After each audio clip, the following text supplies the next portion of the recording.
nanti kalau kalian nggak paham langsung tanya aja. Kalau di rumah sakit pemasangan irigasi itu biasanya dilakukan banyak waktu. Jadi banyak waktu itu maksudnya kayak gini deh, perawatnya itu harus standby jaga pasiennya. Kalau misalnya habis irigasinya langsung diganti, karena apa, nanti beresiko ada angin di dalam selangnya gitu. Jadi teman-teman kalau misalnya pernah belajar infus ya, udah bisa. Nah itu kan kita nggak boleh sampai ada udara ya. Nah sama, kalau misalnya teman-teman mau lakukan irigasi juga sama. Nanti ada juga kalau misalnya teman-teman telat penanganannya, itu nanti bisa mampet, sama prinsipnya sama. Gitu. Ini belum dipasang ya? Ada selimut nggak sih, Dek? Nggak ada. Di bawah nggak ada.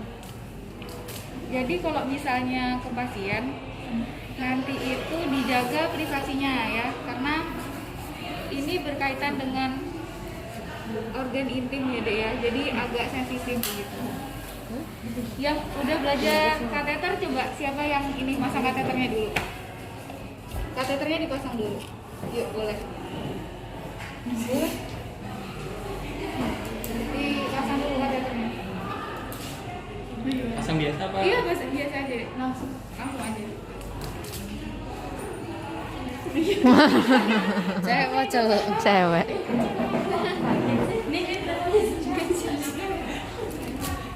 Oh ini cewek ya?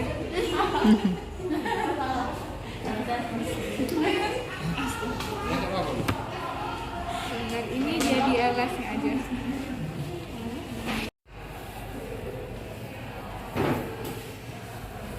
Nanti kalian menyiapkan baskom deh. Untuk irigasinya ini nggak ada ember ya?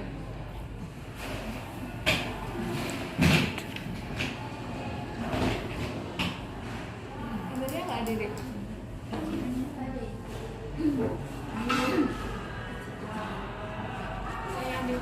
Nggak apa, nggak usah. Jadi teman-teman apa aja alatnya? Kateternya udah kepasang, jadi kalian nggak usah mikir teori kateter ini tentang irigasi. Selang Jadi, cairan irigasi. NaCl-nya dipasang. Kalau saya kecepatan masih tahu ya, Dede.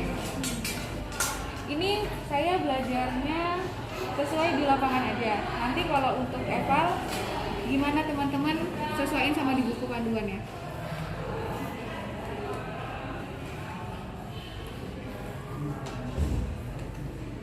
Biasanya kalau di rumah sakit NaCl yang digunakan untuk irigasi itu yang 1 liter deh. Jadi nggak yang kayak gini, dia lebih gede. Dan nanti itu dipasang banyak banget. Jadi dikelilingin sama NaCl-nya. Jadi ada nggak yang pernah keluarganya atau melihat pasien diirigasi? Belum pernah ya? Besok teman-teman kalau udah di bangsal bedah di rumah sakit di bangsal dewasa itu sering banget nemuin pasien yang irigasi.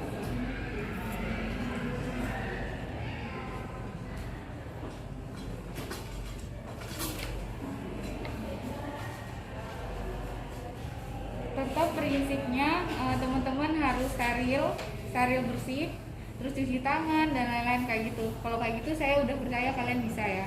Tapi tetap nanti kalau misalnya evaluasi itu dibicarakan ya. Terus ini teman-teman siapkan alatnya. Terus teman-teman reinteraksi ke pasien tadi tujuannya apa? Terus perkenalan diri, ucapan salam dan lain-lain.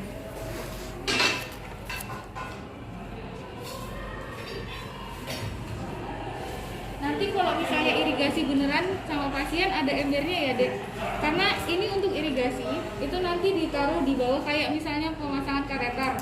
Tapi kan kalau kateter dia cuma gantung kayak gini ya. Nah kateter kan kayak gini aja, ya kan? Cuma gantung sama diikat. Tapi kalau irigasi ini nanti dibuka Dek. Ini nanti dibuka. Nah ini udah kebuka. Ini nanti dibuka, dialirin. Jadi dialirin 100%. Jadi dia nggak ditutup. Kalau ditutup nanti penuh. Dan irigasi itu harus terus menerus. Karena apa? Kalau misalnya dia ketutup, kesumbat. Nanti ada darah-darah yang misalnya post op itu itu kan ada sisa-sisa darah beku, itu harus dibersihin dengan apa? Dengan irigasi gitu. Paham? Ada yang ditanyain? Kalau kurang paham ngomong aja ya. Jadi ini nanti ada embernya di bawah begitu. Sekarang kita belajar pemasangannya. Pasti pakai handscoon, sudah pasti ya. Pakai handscoon, terus siapkan alat. Ngomong ke pasiennya, berinteraksi, perkenalkan saya perawat Dina. Terus saya di sini akan melakukan pemasangan irigasi. Tujuannya untuk apa? Nanti dikasih tahu ke pasiennya. Sudah, habis itu teman-teman langsung pasang aja. Untuk pemasangan irigasi itu kalau di rumah sakit adik-adik jangan lupa nanti disiapkan, biasanya itu dari farmasi kita dikasih 1 dus NaCl 1 liter. Itu harus sudah diberikan ke pasiennya. Kayak gitu. Jadi udah ada, nanti kalau habis pasiennya diajarin cara irigasi. Gampang kok, nanti saya ajarin pelan-pelan. Ini posisinya udah terpasang kateter ya. Ada itu nggak sih Dek? Hepaltik? Ya deh.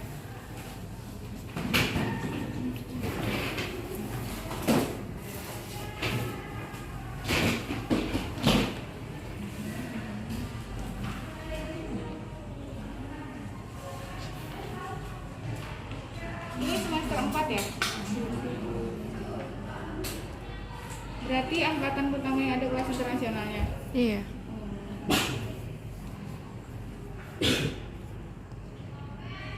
Kalau kateternya kan emang udah kepasang ya Dek, jadi kita nggak belajar kateter ya.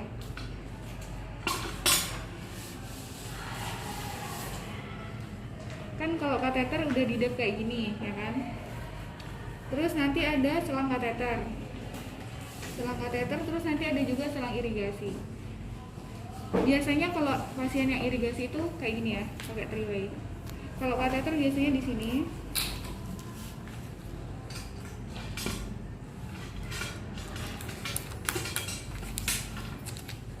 Nah, jadi teman-teman diperhatikan ya. Ini kalau misalnya irigasi posisinya sudah disambungkan ke NaCl. NaCl-nya biasanya 1 liter karena kita belajar pakai yang biasa aja. Yang 1 liter posisinya teman-teman jangan sampai lupa udara-udaranya dibuang dulu ya kan. Kayak kita memasang infus, jangan sampai ada udara-udara yang tertinggal di selang. Itu penting banget. Yang kedua sudah nanti pasang pakai alkohol swab biar steril. Biar steril. Jadi kita kan nggak tahu ya Dek, karena ini bekas pemasangan kateter. Jadi kita nggak tahu, biasanya kadang longgar, kadang lepas urinnya ya kan, nggak bersih, kita bersihin dulu. Kemudian kita masukin si NaCl-nya ini untuk irigasi. Masukin ke, ini sebenarnya nggak kayak gini ya Dek. Sebenarnya di sini aja. Sebenarnya kalau yang ini itu untuk kateter ya. Kemudian kita masukin si kantung kateternya. Sudah, nanti ini dialirin deh, dialirin posisinya sudah terbuka.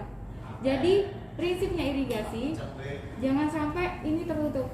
Jadi ya udah terbuka, udah netes di ember, digantung. Nanti dia netes sendiri. Udah digantung, misalnya ini udah tergantung ya. Teman-teman losin. Kalau infus kan ada 20 tetes per menit, 19 tetes per menit gitu ya. Kalau irigasi itu los. Tapi pelan-pelan. Los, dilosin, dilihat alirannya. Nanti biasanya yang awal keluar itu darah. Jangan takut ya. Itu darah, nanti keluar, lama-lama dia jadi jernih karena sudah teraliri NaCl. Nah, tujuannya di situ, tujuan irigasi itu mengaliri. Jadi membantu proses pembekuan darah tadi yang tertinggal post op itu kita bantu untuk keluar. Kayak gitu. Jadi nanti dia keluarnya di sini. Makanya ditaruh di ember gitu. Jadi biar dia mengalir terus, biar dia sampai bersih gitu. Jangan lupa nanti dikontrol, misalnya jangan-jangan ada pembekuan darah nih di sini gitu. Makanya dilihat baik-baik. Terus yang penting lagi, Kalau teman-teman melakukan irigasi, jangan sampai ininya kebolongan. Tahu kebolongan nggak? Kehabisan. Iya, kehabisan. Jadi kalau misalnya ya sama kayak masang infus. Kalau kehabisan dia akan memunculkan udara baru di sini. Jadi posisinya kalau udah habis biasanya udah sampai segini tuh Dek, langsung suruh keluarganya diedukasi. Pak, nanti kalau misal NaCl-nya atau bilang aja cairan infusnya habis, udah mau sampai sini, diganti ya Pak ke sebelahnya. Gitu. Paham? Paham ya? Gitu. Jadi kalau di rumah sakit itu untuk irigasi itu banyak deh. Jadi biasanya pasiennya dikasih NaCl itu 1 dus gitu. 1 liter NaCl-nya. Jadi habis tusuk lagi. Sampai sini paham? Paham, Bu. Saya jelasinnya kecepatan nggak? Enggak. Oke. Paham ya, beneran loh ya? Beneran. Coba ada yang mau ulangin nggak prosesnya?